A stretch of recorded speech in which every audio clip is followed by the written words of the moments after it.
Hey guys, and welcome to a brand new tutorial about CuPy. So basically here in this video, we're going to have an introduction to CuPy, which is how we can use NumPy on the GPU. So this is basically a combination of NumPy and Cuda. So we're basically just going to call all the different kind of functions that we have in NumPy with CuPy, and then we're going to run them on the GPU instead.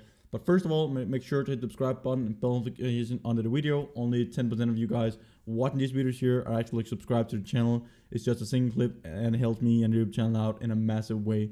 You can also become a member of the channel or a patron if you want to have help with your own projects. If you have some problems, I can help you out, give some guidance. So thank you guys. So in this video here, we're basically just going to have a short introduction to the CuPy module that we're going to use. And then in the next video, couple of videos, we're going to look at some of the different kind of like functions that we can run.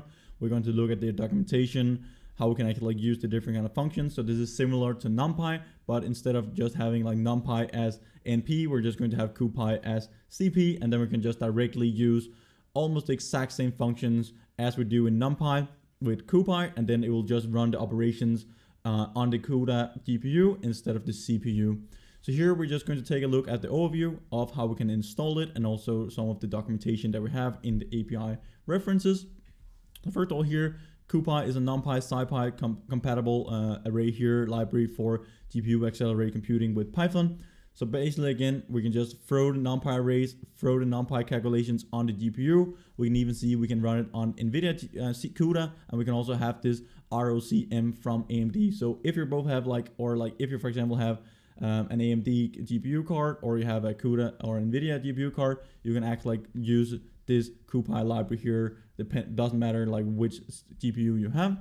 So here we can see that CuPy provides an ND array, sparse matrices, and some of the routines on the GPU devices that NumPy has, and also acts like SciPy. So it both combines NumPy and SciPy, put those two modules or like libraries on the GPU for faster calculations.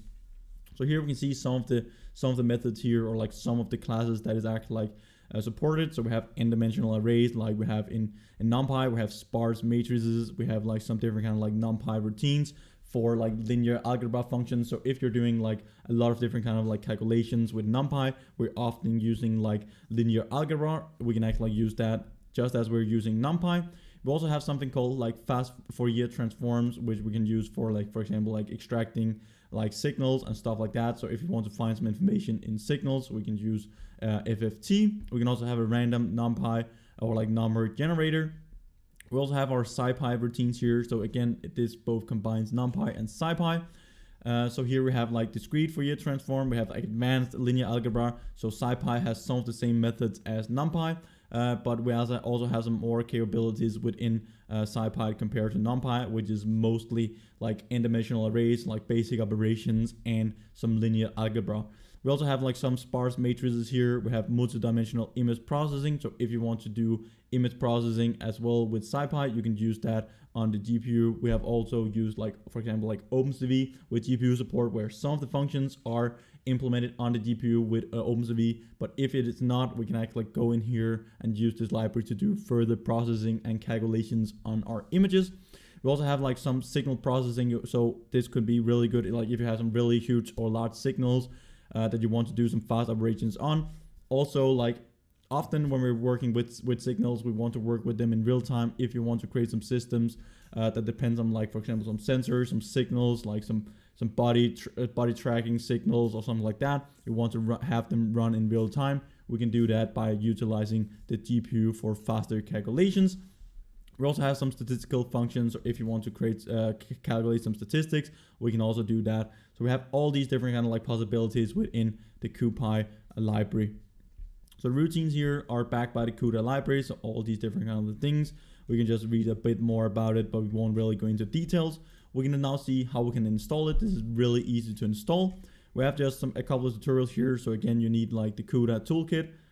So we basically just go inside these links. We can just open in a new tab. Then we just go in here, and then we can just directly download the Cuda toolkit. Then we also need an NVIDIA Cuda GPU.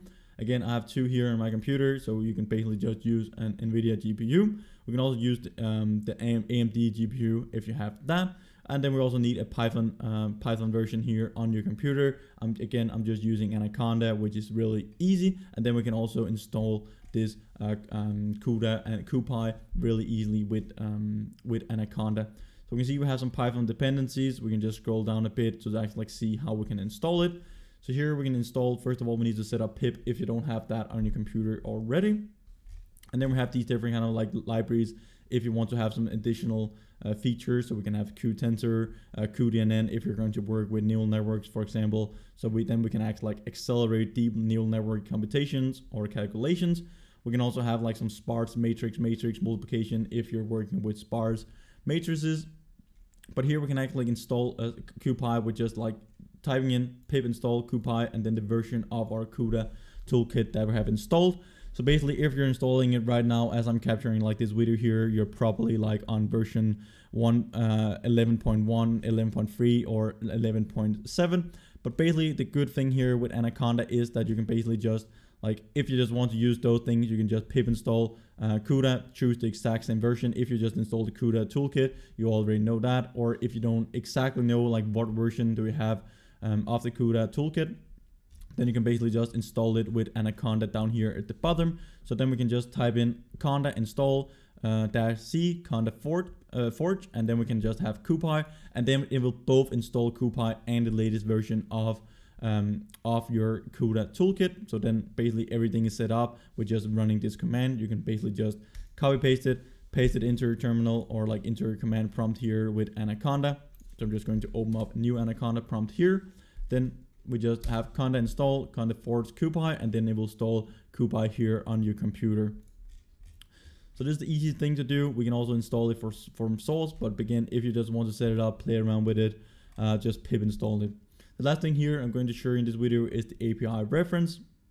So we're going to use this a lot in the upcoming videos when we're actually going to cover how we can use this CuPy together with NumPy, so we can actually use it for both. We can have some NumPy arrays that we then convert to CuPy arrays and put it on the GPU. Then we can do conversions back and forth, do the calculations on the GPU or like the CPU. But again, we need to make sure that we're on the same device when we're doing the calculations.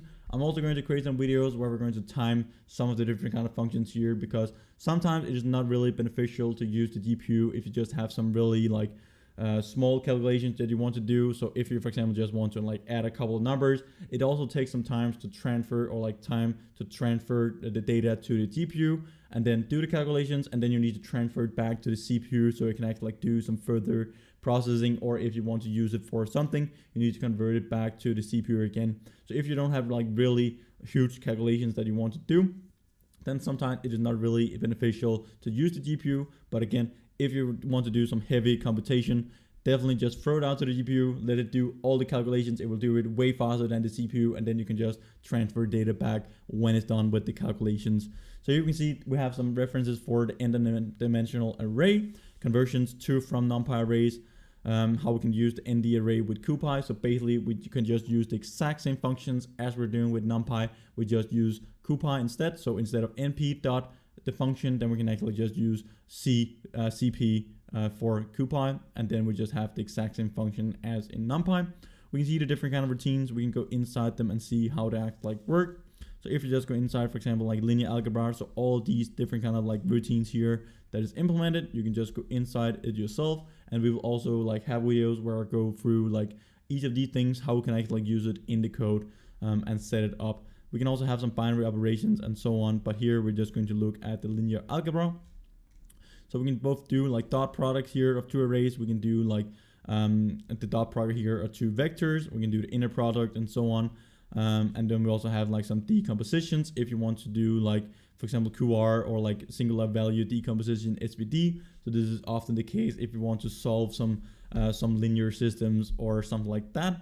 We can also have some eigenvalues if you want to calculate that. We also have like norms, the determinant, and then we just have all these different kind of functions as we already have in NumPy. It will just solve it way easier. We also have like the inverse of a matrix, so this can actually be expensive to calculate if you have a really large matrix. We can also solve some least square solution here to a design matrix. So we can do least squares. We can also just solve a linear matrix equation from here, where we just pass in our A matrix and our B matrix. Then we can solve a linear system.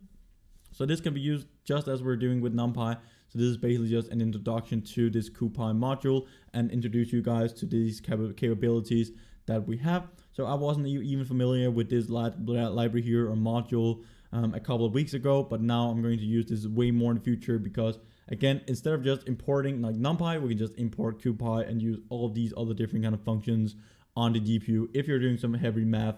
Again, it is not really beneficial if you're just doing like some really like small calculations on some small arrays, or even just doing like multiplication of a couple of numbers. So thank you guys for watching this video here, and again, remember to hit the subscribe button and bell notification under the video. Also like this video here if you like the content and you want more in the future. I'm going to create a whole tutorial where we're going to cover like the basic of how we can use CuPy, how we can transfer the data from the CPU to the GPU, do all the calculations, and then transfer the data back again, how we can do different kind of operations, linear algebra, fast Fourier transforms, and so on. So I'll link to one of the videos up here in that tutorial, or else I'll just see you next video, guys. Bye for now.